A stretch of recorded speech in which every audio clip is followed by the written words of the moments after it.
Salut et bienvenue sur le podcast d'Expat Families. Aujourd'hui, on reçoit Thomas au micro, un jeune papa poule qui est marié avec une Américaine et qui nous explique avec beaucoup d'humour comment il éduque son petit garçon Raphaël qui a un peu plus de 2 ans. Je vous souhaite une excellente écoute et je vous laisse avec la suite. Salut toi! Salut toi! Alors, pour la petite histoire, Thomas était mon ancien un ancien boss, et manifestement, ça le déplaisait quand j'arrivais dans son bureau et que je lui disais bonjour. Donc, je sais pas si tu veux faire une petite aparté sur mon manque de professionnalisme. Oh, ça me déplaisait pas du tout, je trouvais ça rafraîchissant. J'aurais juste dû prévenir mon remplaçant, j'aurais dû lui parler de toi avant qu'il accepte le job, c'est tout. Merci beaucoup de vouloir témoigner sur le podcast. Je vais te demander de te présenter, parce que je te connais, mais je pense que les autres ne te connaissent pas. Tu vas nous dire un peu qui tu es, ce que tu fais dans la vie, où est-ce que tu habites, et de qui est composée ta famille. Je m'appelle Thomas, j'habite à New York, je suis français de Paris à la base. Je travaille, comme beaucoup de Français, dans une boîte française de pub, Havas, où je dirige la stratégie monde pour le groupe. Et j'habite à New York avec ma femme et mon petit garçon Raphaël de 25 mois pour être précis. Combien de jours et combien d'heures? 25 mois, 7 jours et à peu près 12 heures. Il grandit vite quand même, le petit loulou, c'est marrant. Ouais, comme on s'est dit avec ma femme, c'est un peu comme la pandémie. Les journées sont longues, mais les années sont courtes. Comment tu es arrivé à New York? Qu'est-ce qui t'a poussé à l'expatriation? Mon frère habitait à l'époque à New York et je me suis dit, pourquoi pas aller à New York, ça peut être assez sympa. Donc j'ai fait un stage ici pendant 6 mois. J'ai repris mes études pour un master ici, puis j'ai commencé à bosser, et puis ça fait 12 ans. Ouais, les années passent et Exactement. on s'embête pas. Quand est-ce que tu as rencontré ta future épouse? Alors, on s'est rencontrés, donc ma femme Lily est américaine. D'accord. On s'est rencontrés à Washington il y a, ça va faire 11 ans. Les- comme pour Raphaël, hein, les journées sont longues, mais les années sont courtes. Ça va faire 11 ans. On s'est rencontrés à Washington, à l'ambassade de France, D'accord, donc en France en fait. en France, techniquement sur le territoire français. Et puis on était ensemble rapidement, à distance pendant 1 an, puis elle a déménagé à New York. Ça fait maintenant, 8 ans, 9 ans, 8 ans qu'on habite ensemble. Ça fait quelques années. Elle parle français? Ouais, elle parle très bien français. Alors j'imagine que vous vivez un peu votre relation à New York. Est-ce que vous parlez d'enfants ensemble ou On y est allé pas à pas. C'est un peu difficile de répondre parce qu'on n'a pas vraiment fait d'immenses plans. On n'avait pas un plan de vie comme certains couples avec un business plan sur 20 ans. Non, on y est vraiment allé pas à pas. Ne s'est pas toute sa vie imaginée avec une vie familiale remplie d'enfants. Et puis on a habité ensemble, on s'est fiancés, on s'est mariés. On savait au moment de se marier que moi j'avais très envie d'enfants, donc D'accord. ouais, ça s'est fait pas à pas. D'accord. Go with the flow, comme ils disent, hein. Exactement, go with the flow. Comment elle t'a annoncé sa grossesse? Oh c'était pas une surprise, hein. Ça faisait quelques mois qu'on essayait. Je me souviens très bien, elle m'a envoyé un texto en me disant: «Est-ce que tu peux acheter en rentrant du bureau quelques canettes de San Pellegrino?» Les canettes de San Pellegrino avec genre au Au citron, pamplemousse? limonade ou je sais pas, au pamplemousse. Donc je me dis: «OK, bon, très bien». Donc je rentre à la maison et en fait, c'est parce qu'elle voulait quand même célébrer ça en portant un toast, mais évidemment, elle pouvait pas le faire avec du champagne et donc c'est pour ça Ouais. qu'elle avait demandé les bouteilles de San Pellegrino. C'était début août, on venait de rentrer des 2 semaines habituelles en France comme chaque expatrié, où on avait été sur la côte atlantique, où elle s'était goinfrée de vin Du blanc, huître. Ouais. d'huîtres, voilà, l'histoire classique. Et donc, comment se passe la grossesse? Il y a pas de problème particulier? Non, la grossesse s'est bien passée. Elle a eu un après-grossesse physiquement un peu difficile, puis un Ouais. accouchement un peu difficile, mais la grossesse s'est bien passée. Ça nous a permis pendant notre dernier voyage au Portugal de griller toutes les queues. Et la seule chose, c'est que sa grossesse, Ouais. elle s'est tellement bien passée qu'elle a duré 2 semaines. On a eu 2 semaines de rab. Comment tu appréhendes toi d'être un futur papa? j'avais très envie d'avoir un enfant, j'avais hâte que ça arrive, beaucoup d'affection pour cette petite chose tout de suite. Ouais. Et puis, moi, ça m'aide d'organiser les choses. Je suis quelqu'un d'assez organisé. Donc, tu vois, il fallait aussi que je m'occupe de la logistique, du berceau, des trucs à acheter, des machins. Ça m'aidait me préparer logistiquement, m'aider à me préparer mentalement. Ouais. Mais j'ai pas eu de stress. Alors, comment se passe l'accouchement de Lily? Parce que je sais que c'est un sujet que tu aimais bien aborder de temps en temps au bureau. Sur les 36 heures, c'était vraiment divin. Non, ça a pris très longtemps, mais écoute, bah, je m'en suis remis. J'ai été j'ai été assez courageux, j'ai fait le taf, j'ai fait ce qu'on m'a dit de faire quand on m'a dit de le faire, donc non, je me donnerais une note de 9 sur 10 sur l'accouchement. Tu penses que Lily, elle te donnerait quelle note? Elle accepterait pas de me noter. Hem Ouais, non, il a fallu qu'elle soit déclenchée, puis ensuite il prenait son temps, puis ça a pris des heures, c'était long. C'était long et c'est quand même intense, hein, enfin Oui, pour tout le monde, mais c'est intense, hein. Même pour l'homme, je veux dire, blague à part, on a vraiment quand même pas grand-chose à faire. Vous faites quand même 99 du taf et 99,999 mais c'est intense. Je veux dire, c'est une émotion, c'est une énergie, c'est fou, quoi. C'est fou comme environnement. comment se passe la rencontre avec Raphaël alors? Bah, c'était très émouvant, très touchant. Il était pas mal, ça allait, mais ils avaient une petite crainte, donc il est allé quelques heures en couveuse, donc c'était un D'accord. peu particulier. Mais j'ai pas eu ce moment comme certains pères, «J'aime cette chose plus que tout au monde, ma vie en dépend, je suis prêt à passer sous un bus», je je pense que le bus, j'y réfléchirais quand même à 2 fois. Mais non, mais l'affection est montée petit à petit. J'ai pas eu ce Oui, moment de révélation, comme je disais: «Mon fils, ma bataille», ouais, c'était très, très touchant. J'ai en fait, j'ai des souvenirs très forts de la première fois qu'ils l'ont mis sur les lits, parce que ça a pas été immédiat comme, il y a eu ces quelques heures un peu de battement. J'ai des souvenirs très forts de ça et des images d'ailleurs, des photos et cetera. Première fois qu'ils l'ont mis sur les lits, ça c'était très touchant. Tu te dis quand même les premières heures: «Mais qu'est-ce que c'est que ce machin, quoi? Qu'est-ce que je vais faire de ce truc?» Heureusement que les infirmières sont là d'ailleurs. oui. Première nuit, elle avait une chambre partagée, donc je pouvais pas rester avec elle, donc j'avais dû rentrer à la maison et je trouvais ça un peu glauque. Mais oui, alors, j'aimerais bien te poser la question parce que je sais que Marc aussi est rentré à la maison, mais comment tu te sens quand tu es tout seul, chez toi, en Bah fait? je voulais pas être tout seul. Je voulais pas Ouais, être tout seul, je trouvais ça vraiment, ouais, glauque de rentrer chez soi et quoi, j'allais mettre Netflix, me faire une pizza et me poser sur un canapé. Donc j'ai un de mes meilleurs amis qui est venu. Je lui ai dit: «Écoute, viens, j'ai pas envie d'être seul», il est venu, il a apporté, une bouteille de vin et des sushis. Je me souviens même, c'était une bouteille de Bourgogne, un pinot noir et des sushis et on s'est fait un dîner sympa tous les 2 et c'était cool d'être avec quelqu'un ouais, tout seul tout comme seul devant un Netflix et le ouais. lendemain matin, bah, dès que j'ai pu retourner à l'hôpital, je suis retourné à l'hôpital et la deuxième nuit, elle avait une chambre seule et donc là, j'avais pu rester avec elle. Tu avais le vieux sofa, à côté du lit ou ils avaient pu t'aménager, un petit truc pour rester avec Lily? Bah, il y avait une sorte de machin dépliant, quoi.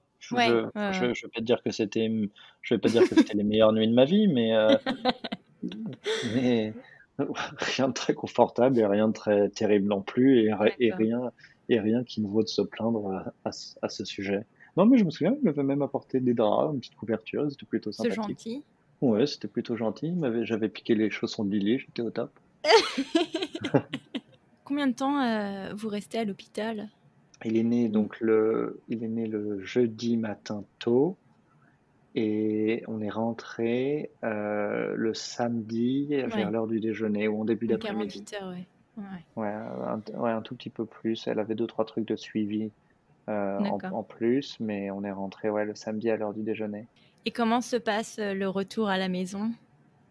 C'est marrant, le truc qui me stressait le plus, Mais pareil, c'est comme ce que je disais tout à l'heure quand je disais que m'occuper de la logistique, ça m'aidait.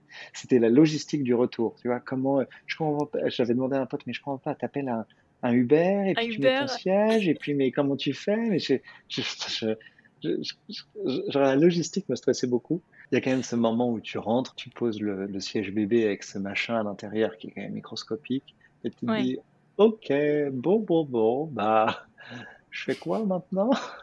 Alors nous, on a rapidement une nounou la nuit pendant 2, 3 semaines. Et ça, c'était cool quand même. Comment ça se passe quand Raphaël il pleurait, il te le ramenait dans la chambre et c'est vous qui deviez gérer son alimentation ou la Ah nanny non, a non, non. géré par elle-même? Ah non, non. Moi, les 3 premières semaines, j'étais au top, hein. J'étais hyper bien reposé. Parce que la nuit, tu te couches quand même plus tôt, euh, on s'occupait pas de lui. Lily a allaité, mais elle pump. Ouais, Et donc en général, pendant ouais. 2, 3 semaines, la nanny, elle avait un lit dans sa chambre, on était au top. Et c'était en fait le cadeau de naissance de mes parents, et ils avaient fait la même chose avec mon frère et ma sœur. C'était 2, 3 semaines d'une nounou de nuit. Mais c'est une trop bonne idée, hein. C'est Ouais, une trop non, trop c'était bonne trop idée. bien. Elle était géniale. Alors que moi, je regardais la caméra et j'avais l'impression que son drap, enfin sa petite, je sais pas comment on dit là, sa grenouillère était un petit peu sur son menton. Donc je me disais, est-ce qu'il va réussir à respirer? Et j'y allais, et elle me disait, mais what the f are you doing? Aucune appréhension à laisser son petit pendant la nuit avec quelqu'un que t'as jamais vu de ta vie ou tu l'avais quand même rencontré avant? On l'avait rencontré une fois, mais Ouais, clairement, non, mais il était entre de bien meilleures mains avec elle qu'avec nous, hein. Donc, il c'est vrai, était, c'est vrai. J'avais oublié le ouais. détail, c'est pas faux. Non, non, elle était vraiment bien et non, vraiment aucune appréhension. On était tellement soulagés. C'est plutôt le soir par semaine où elle venait pas qu'on paniquait. Comment t'arrives toi à prendre tes marques de jeune papa à la maison, entouré de cet allaitement et du rôle de la maman? J'étais tout de suite très impliqué. On a tout fait, tout partagé, tout. Les réveils la nuit, comme elle. Je sais même pas comment on dit en français, pump. Euh, Elle tirait son lait. Voilà, comme elle tirait son lait, on pouvait faire moitié-moitié, donc je faisais la Ouais. moitié.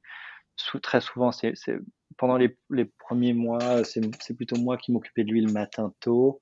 Elle dormait un peu plus et ensuite on échangeait un peu. Je sortais à chaque fois que les premières semaines, les premières fois où on sortait dans la rue, c'était toujours ensemble. Les couches, les Mm. machins, c'était à deux, quoi. J'étais aussi impliqué que ma femme, et je suis sûr qu'elle serait d'accord avec ce que je dis là. S'il y a des choses, c'est des choses anodines. Genre, Mm. j'ai jamais aimé lui couper les ongles. Donc, c'est toujours elle qui lui a coupé les ongles. Des choses comme C'est ça. marrant. Mais Ouais, surtout, ce Maki qui fait est un pareil. Mais je sais pas pourquoi ça vous stresse autant de couper un ongle, hein. J'arrive pas à comprendre. je sais pas, c'est terrifiant. C'est Est-ce que tu t'avais pu prendre un congé parental du coup? 2 semaines, mais c'est tout. Ouais, juste 2 semaines. Et je regarde Ouais. un peu. J'aurais bien aimé prendre plus. Mais écoute, on bossait ensemble à l'époque. Vous aviez pas besoin de moi? Bien sûr que si. C'était terrible sans moi.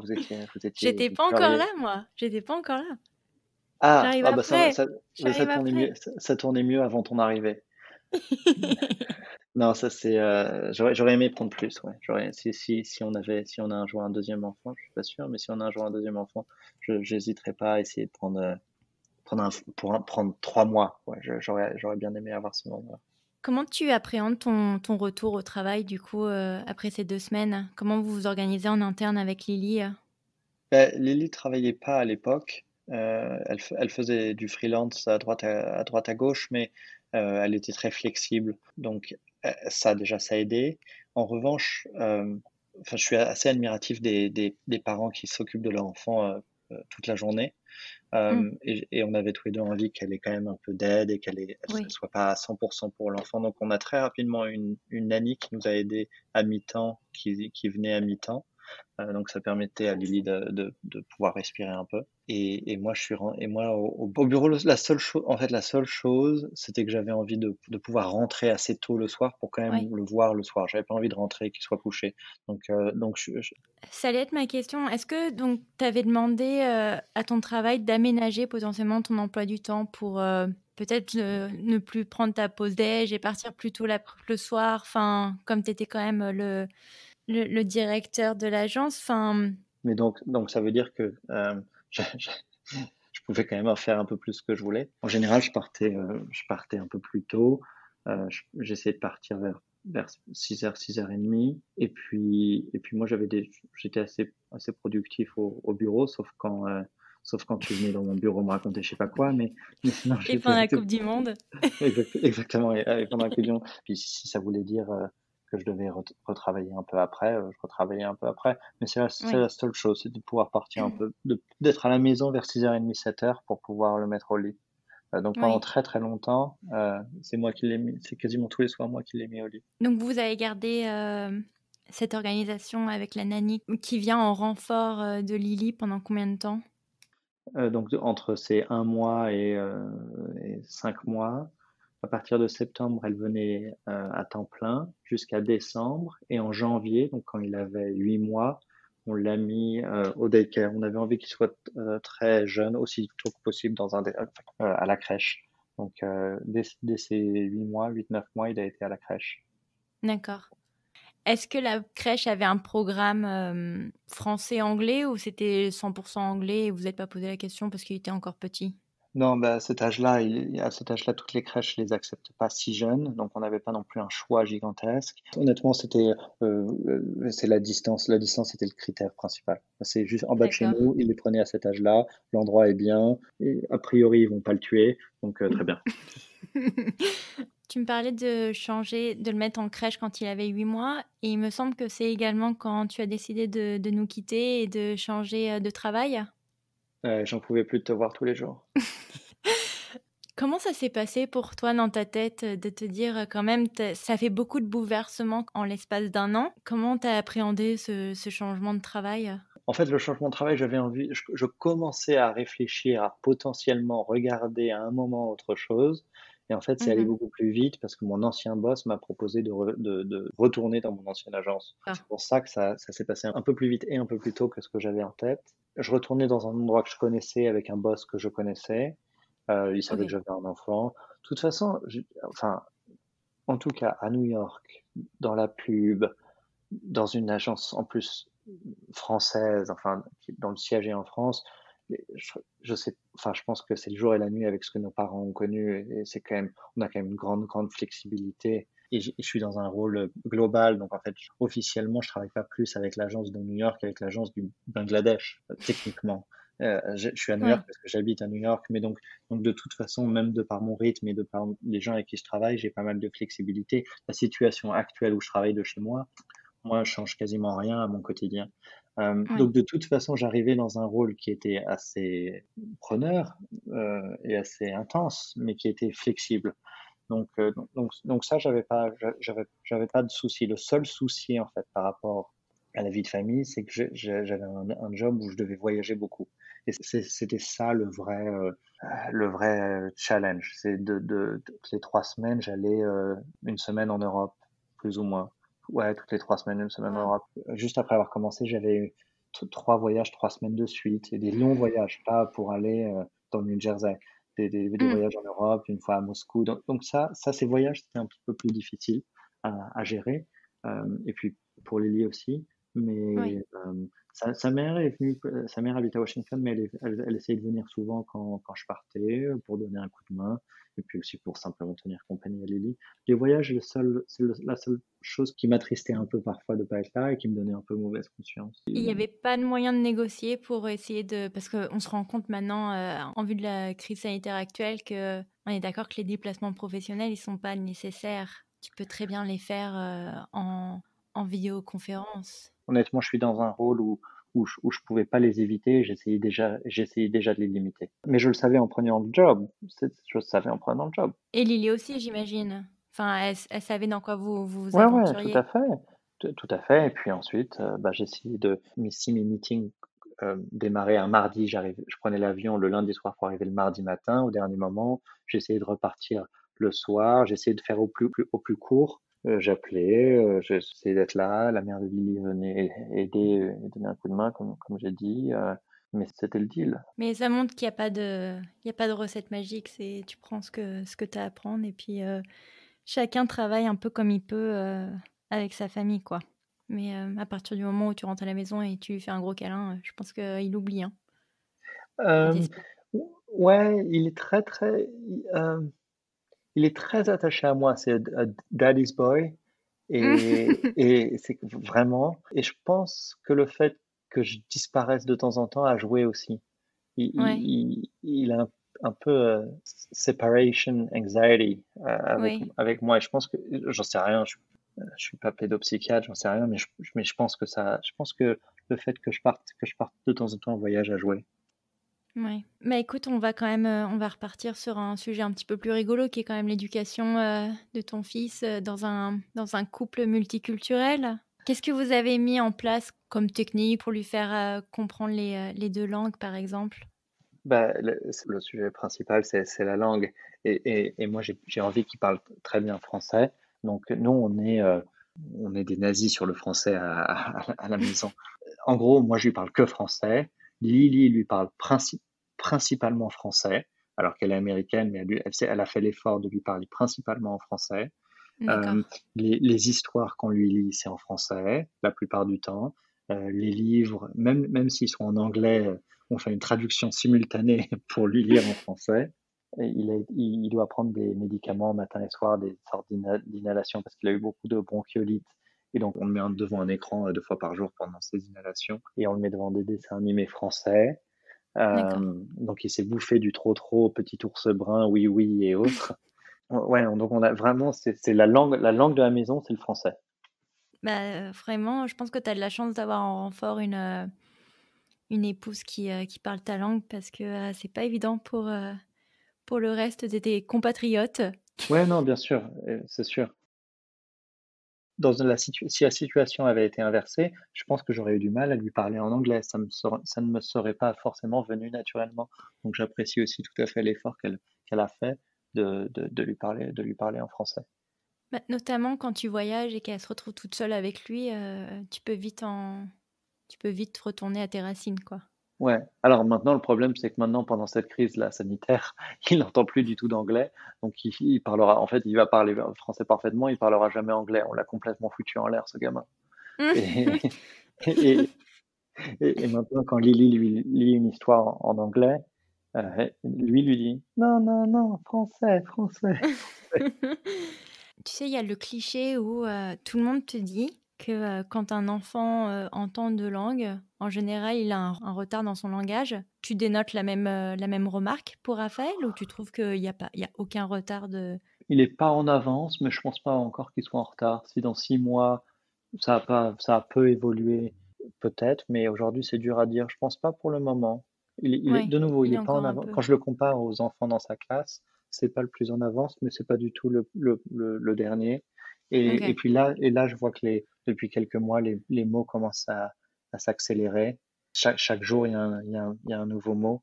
Aujourd'hui, c'était épaule, pour que je le porte sur mes oh. épaules. Il est dans une grande phase abeille. Puis ensuite, il y a toute la série des châteaux, cadeaux, gâteaux.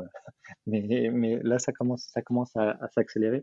Mais ceci dit, le fait qu'il dise à Lily en français, ça me rassure sur le fait qu'il voit la différence entre les deux langues. Et Oui. je pense que ça, c'est important. Tu nous parlais du fait que tu avais beaucoup de livres. J'ai remarqué, moi, en tout cas à New York, qu'il était vachement difficile de trouver des livres français, à part se pointer à l'ambassade de France. Est-ce que tu demandes à chaque fois à des amis de te ramener des livres de France ou comment tu gères la logistique des livres en français? Bah, tu viens de dire toutes les façons. Alors, chez Albertine, la librairie française, il y a quand même il y a quand même pas mal de choses, honnêtement. Au premier étage, il y a quand même pas mal de choses pour les enfants. Donc, à chaque fois que Ouais. j'allais là-haut, je m'y arrêtais pour acheter des choses. Je demandais à mes parents d'envoyer des livres. Donc, souvent, on a eu des arrivages de livres. Quand on est rentré en France, quand les gens venaient nous rendre visite, des amis ont pu nous en donner aussi parce que leurs enfants avaient grandi. Donc, euh, Ouais. all, euh, all of the above. Ah, j'ai un peu spoilé la question. Et pour, qui regarde la télé, tu me disais, 2 fois par jour, tu le mets simplement sur Netflix et tu mets le langage en français? La langue en français? Non, YouTube Kids. On est très YouTube Kids. Ça, c'est vachement bien, YouTube Kids. Il y a tout ce qu'il faut, il y a tous les dessins animés, c'est une app dédiée, il n'y a pas de pub. C'est vachement bien, YouTube Kids. Il faut utiliser ça et je cherche Peppa Pig français puis je vais mettre la télé en français. Et puis ensuite, Ils il y ont a Baby Baby Shark. Shark en français ou pas? Ah non, si ils en ont un, mais ça, Baby Shark, on l'a fait en anglais et oh là là, on en a bouffé du Baby Shark. On en a bouffé. Moi, de ce que j'ai vu, en tout cas de YouTube Kids, pour avoir vu la petite nièce de Mac l'utiliser, c'est genre, elle regarde tout le temps des vidéos de gamins qui jouent avec des jouets. Comment tu arrives à contrôler le contenu? Parce que j'ai l'impression que le contenu, il est très aléatoire. Bah, ça propose des vidéos qui sont quand même alignées. Tu peux déjà choisir l'âge, puis ça propose des vidéos qui Ok. sont alignées avec ce que tu as regardé avant. Donc, il faut cliquer quand même pas mal de fois pour tomber sur des trucs complètement random. Et puis, de toute façon, maintenant, on lui met sur la télé et pas sur l'iPad. Donc, Ok. c'est pas comme s'il avait la télécommande. Donc, Ouais. il est pas en train de zapper. Je sais il est un peu jeune encore, il a que 25 mois, et je sais plus combien de jours et je sais plus combien de minutes. Est-ce que tu vois déjà des différences culturelles entre, Lily et toi? Tu sais, on parle souvent du cadre à la française, qui est, qui est un peu plus strict et les Américains un petit peu plus, positifs, encourager l'enfant, tout ça. Comment est-ce que tu dénotes des différences culturelles dans ton couple? J'en sais rien, parce que je sais pas si l'éducation que j'essaie de lui donner est vraiment influencée par un cadre à la française. C'est-à-dire, ça fait 12 ans que je suis ici. La Oui, plupart des moments où je vois des enfants, c'est les enfants de mes amis ici. De par Lily, là, on a quand même beaucoup d'amis américains. Je sais pas si je suis un carcan qui est français ou qui ne l'est pas. On apprend tout ça en même temps avec Lily. Je suis un peu plus strict avec lui qu'elle. En gros, je lui gueule dessus et elle essaie de le raisonner. Je pense que c'est lié à nos personnalités propres plutôt qu'à une influence culturelle. Peut-être que je me trompe, peut-être qu'en fait, si, il y a des influences dont je me rends pas forcément compte, mais je pense que c'est plutôt lié à nos personnalités qu'autre chose. Et au fond, je me rends pas compte de certaines choses qu'on fait en France qu'on fait pas aux États-Unis ou vice-versa. Par exemple, ici, la première nourriture solide que tu lui donnes, c'est souvent des petits oatmeal pour enfants. Apparemment, en France, c'est très peu le cas. Moi, j'en avais aucune idée. La pédiatre nous a dit, vous commencez avec ça, j'ai commencé avec ça. J'ai pas réfléchi à ce à ce qu'ils ont donné en France par rapport à ce qu'on donnait ici. Donc, ouais. c'est intéressant parce qu'au daycare, ils considèrent que c'est un petit Français, Raphaël, de par la langue que je lui parle, de par les habits qu'il porte, mais c'est des choses Ouais. secondaires. T'as pas noté, par exemple, je sais le potty train. Je crois qu'en France, le potty train, tu le fais pas avant que les enfants aient 3 ans. Ou en général, tu les laisses, ils comprennent par eux-mêmes qu'ils sont sales. Et je crois que ici, la méthode américaine, c'est pendant un week-end, il ne Ouais, tu le sort fous à pas poil. de chez toi, tu le fous à poil et tu le laisses pisser. Enfin, non, le but, c'est qu'il ne pisse pas sur le parquet, mais en gros, c'est un peu l'éducation. Et tu lui donnes une petite récompense quand il va sur le pot, tu lui files un bonbon et tu fais ça pendant tout un week-end, quoi.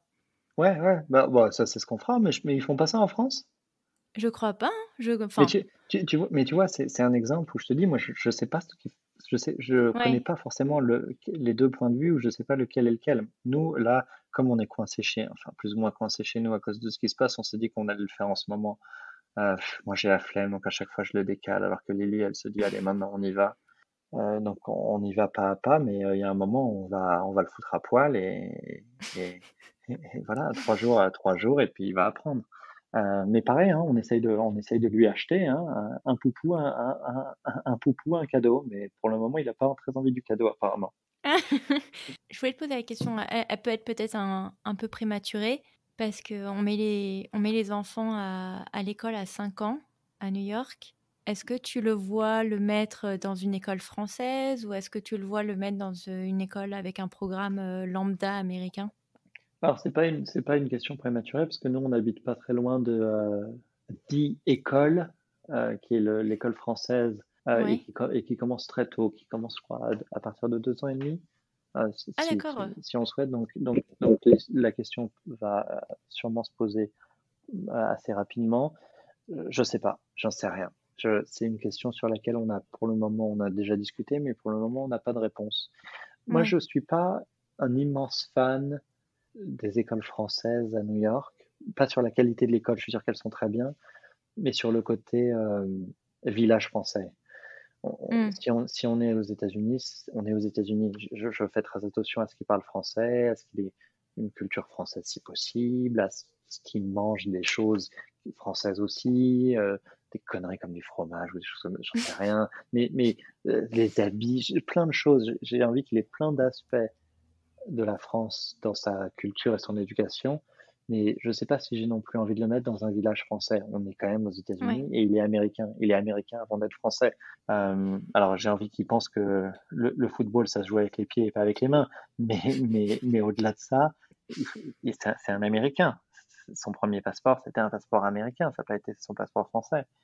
Donc je suis pas sûr qu'on le mette dans une école française. Mais tu le mettras en classe de foot et pas de foot américain, non? Exactement. Ouais, exactement. Mais bah, d'ailleurs, on l'avait inscrit là. Il devait commencer en avril, les Mais cours de non! foot. Si, on devait, et puis ça a été annulé à cause du Covid. Et je pense que sa carrière risque d'en pâtir. Et mais il a déjà Mais 25 mois, qu'est-ce que t'attends? bah alors, bah, si je préfère ne pas l'analyser encore parce que pour le moment, il est vraiment nul. Mais mais non, donc l'école, je sais pas. Je pense, si je devais parier aujourd'hui, je parierais qu'on le mettrait dans une école américaine et pas une école Ouais, française, sauf si je trouve qu'il parle pas suffisamment bien français et qu'il a besoin de plus pour parler français. ouais. Non, À mon avis, ça sera ça qui nous poussera à la décision. est-ce que tu aurais un conseil, général à offrir à des parents qui, comme dans ton cas, sont avec, un époux ou une épouse d'une autre culture et qui vivent dans un pays étranger? Est-ce que tu aurais un Alors, j'ai deux conseils. Il y a un conseil qui est pas lié au fait qu'on soit de nationalités différentes, mais il y a une chose qu'on a fait depuis le début, très très très tôt, et vraiment, je m'en félicite. Tous les vendredis, on a une babysitter. Parfois, on a un dîner, un truc, des choses, des billets pour quelque chose, et parfois, on n'a rien de prévu et on va au ciné, on va dîner tous les deux. Mais tous les vendredis, quoi qu'il arrive, on a notre soirée et on a une babysitter qui vient. Et ça, c'était vraiment top de faire ça. Donc ça, je suis content qu'on ait fait ça très tôt. Et sinon, sur le côté biculturel, moi, je suis content qu'on soit aussi strict sur le français. Je suis content qu'il regarde des dessins animés en français. Je suis content qu'il préfère regarder Oui Oui à Daniel Tiger. Je suis content qu'il aime bien les histoires en français. Je suis content que son livre, les petits livres musicaux où tu appuies et ça fait de la musique, son préféré, c'est Mes premiers airs de rock français. Il adore les Rita Mitsuko. Et, et je- mais il aime beaucoup ABBA aussi, donc j'ai des vraies questions sur ses goûts musicaux. Mais, mais non, on a eu raison d'être aussi strict sur le français. Quels sont vos projets, sur 5 ans? Est-ce que vous voyez, déménager dans une autre ville ou, avoir un autre enfant? Comment vous envisagez, le reste de votre petite vie tous les 3? Sur la ville, c'est difficile à dire. On est ouvert. On adore New York et on s'y sent très bien et on s'y sent vraiment chez soi. Ça fait 12 ans que je suis là. C'est ma ville, quoi. Enfin, j'adore cette ville et Lily, c'est la même chose. Donc, on se sent très, très bien ici et on n'a pas forcément le désir de partir de New York comme plein de familles qui en ont marre à un moment, surtout en ce moment où on a un peu tous Mmh. les mauvais côtés de New York sans forcément avoir les bons. Donc on a des couples autour de nous qui ont quitté New York là au cours des 3 derniers mois pour de bon. Nous, on sait pas, enfin c'est vraiment pas notre état d'esprit. On adore New York. Maintenant, professionnellement, c'est pas du tout impossible que moi j'ai besoin de partir et autre part un jour ou l'autre. On est tous les deux ouverts à rentrer en France. Je pense que si on va en France, le deal, c'est que c'est pas forcément un retour pour la vie. C'est un retour pour quelques années, mais ensuite, on réfléchira à là où on veut être, parce qu'il n'y a pas de raison que notre vie soit ad vitam aeternam en France et pas Ouais. ici. Donc sur le lieu, j'en sais rien, mais on est ouvert à toutes les possibilités. Je suis pas sûr qu'on ait un autre enfant. On est content enfin en tout cas c'est Ouais. vraiment pas d'actualité pour le moment. On est content comme on est. Et puis l'autre jour je calculais quand même qu'est-ce qu'on avait fait avant qu'il parte à l'université. On a fait à peu près 15% de ce qu'il faut du temps avant qu'il parte à l'université, avant qu'il se barre. Donc, donc je suis pas sûr qu'on reparte à zéro. Tu aucune appréhension du coup à faire bouger, Raphaël de scolarité si tu veux, je sais pas, si tu rentres en France et qu'après tu vas Non, aller, pourquoi pas en Australie ou pourquoi pas en non, Asie? Aucune crainte? non, non. Écoute, c'est pas le changement le plus dramatique qu'un enfant puisse connaître, de changer de pays. Il galérera 3 mois, il se démerdera et on l'aidera et ça ira. Mm. Donc non, je suis pas inquiet. Et puis t'es française habitant à New York, comme moi, mariée à un Américain, donc nos situations sont pas complètement différentes. Et donc je suis sûr que tu as vu plein de gens autour de toi qui ont été enfants dans un pays, puis qui ont peut-être été adolescents dans un autre, et puis Mm. tu, tu te débrouilles. Enfin, honnêtement, c'est pas moi, ça me semble pas être dramatique comme changement. Oui, Donc non, absolument aucune appréhension là-dessus. Aucune. d'accord. Bah écoute, pourquoi pas le pôle Nord alors, hein? Qu'est-ce Ah, que bah, moi, j'aime bien le froid, donc pourquoi pas. Avec le changement climatique, pourquoi pas, hein, ça peut être la meilleure option. Ouais, mais n'oublie pas que Trump veut acheter le Groenland. Ah mince, mince, mince, mince. Ouais. C'est vrai que les élections arrivent, hein. Les élections arrivent. Qu'est-ce qu'on peut te souhaiter alors du coup pour clôturer cet épisode? Bah, que les daycares réouvrent. Du temps, du Non, temps mais et attends, faut pas déconner. Je veux dire, on a trouvé un bon rythme. Ça se passe plutôt bien. Et c'est d'un côté assez sympa de passer plus de temps avec son enfant. oui, De l'autre côté, faut que les daycares réouvrent. Il ouais. faut vraiment que les daycares réouvrent là. Là, ça suffit quoi. C'était sympa 3 mois, mais là, il faut que ça réouvre. J'ai fait la pâte à modeler, j'ai fait les Lego, on a fait le tour. Ah, puis faire des canards en pâte à modeler, j'en peux plus. Fais des poules, je sais pas. Ah bah, tu surestimes ma poule en pâte à modeler. Elle est à peu près similaire à mon canard en pâte à modeler, qui est à peu près similaire à une vache en pâte à modeler. Je pense que tu surestimes mes talents de sculpteur. Non, mais en tout cas, c'est là où tu reconnais vraiment le travail des gens qui travaillent en crèche et que tu payes pour, Pardon, pour s'occuper de ton gamin. je dis plein de grossièretés, oh là là, je sais pas comment elles font. Enfin, comment ils font. Je sais pas. Non, et d'ailleurs, là, on va peut-être, on va peut-être reprendre un babysitter. On a trouvé un type qui est un babysitter qu'on va peut-être prendre quelques heures par-ci par-là parce que c'est Pour sympa faire de pour la les parents palme. d'avoir un peu de paix, d'avoir quelques moments de paix aussi quand même. Non, bah écoute, je te remercie en tout cas de ton témoignage de jeune papa de 25 mois, 7 jours et je sais Ouais, pas je t'ai combien dit, d'heures. les journées sont longues, mais les années sont courtes. Non, mais vraiment, je te remercie. J'espère que ça va inspirer d'autres familles À avoir un enfant qui crie et qui rigole très fort. et qui va potentiellement être un grand footballeur. Pas potentiellement. C'est qu'il sera un grand footballeur. Non, mais on a déjà prévu. Il gagnera la Coupe du Monde, puis ensuite il va devenir président des États-Unis, puis D'accord. président en France, et il reviendra ici après, il sera juge à la Cour suprême. Tout est déjà prévu. Pourquoi il doit faire la France en deuxième? Il préfère Parce les que je petits vieux en pense France, que tu penses? non, parce que je pense que les Français seront d'accord pour avoir quelqu'un. J'ai beaucoup réfléchi au sujet. Les Français seront d'accord pour avoir quelqu'un qui a déjà été président d'un autre pays, alors que les Américains n'accepteront jamais. C'est pas bête. C'est vraiment pas Ouais. bête, hein. Non, non, non, non, c'est prévu. J'y ai déjà, je rigole pas. C'est réglé. C'est C'est très bien. Bah écoute, je te propose qu'on refasse un épisode dans dans 40 10-20 ans. ans pour savoir un peu où on en est. Merci beaucoup en tout cas d'avoir pris le temps de me parler. Et Ben, je puis, t'en prie, c'était sympa de se parler un peu. ouais, je me rappelle plus ce que je te disais pour dire au revoir. Est-ce que je te Je sais redisais pas. salut toi ou pas? Je me rappelle plus. Je crois que j'ai essayé de t'éviter, donc je me souviens plus. Bah écoute, je vais partir comme ça. Et je te souhaite une bonne journée. Bye bye. Ciao, ciao, merci beaucoup. Voilà pour cet épisode, j'espère qu'il vous a plu. Et puis, je vous dis à la semaine prochaine pour un prochain épisode. Ciao!